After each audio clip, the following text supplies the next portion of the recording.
Within the last hour, we've learned a judge has denied a bond reduction for 3 human trafficking suspects in St. Charles County. They are accused of beating a man and forcing him to work. Our Justina Cornell was in the courtroom today and has the latest. Justina.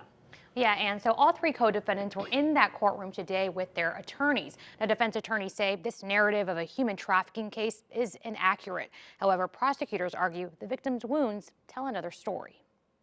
He's not doing well. He's got a 6-year-old and a 2-year-old at home, and his wife is home, and there's nobody there to take care of this family. Attorney William Goldstein represents Venkatesh Sattaru. Sattaru, along with Nikhil Penmatsa and Sravan Penumetcha, are charged with multiple felonies accused of human trafficking a 20-year-old Indian man in St. Charles County.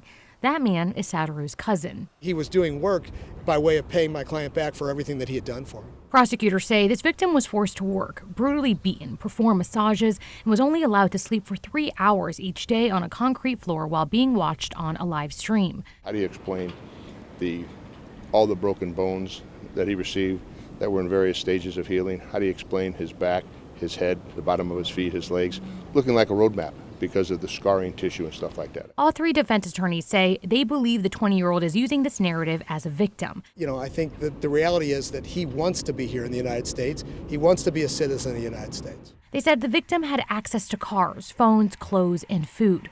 Goldstein said the victim has had multiple car violations, and he admitted his client doesn't deny disciplining his cousin. I do believe that happened.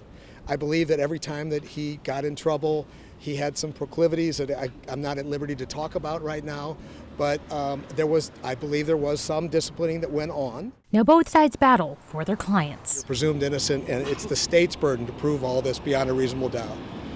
And there's a lot that they're going to have to prove. And these individuals, don't deserve bond. They don't deserve the opportunity to go back into society because they've lost that opportunity under these circumstances. The prosecutor shared a statement from the victim who said, "I think it's a million times better to kill myself than see these guys again or see them released." Now, the next hearing is scheduled for January 11th.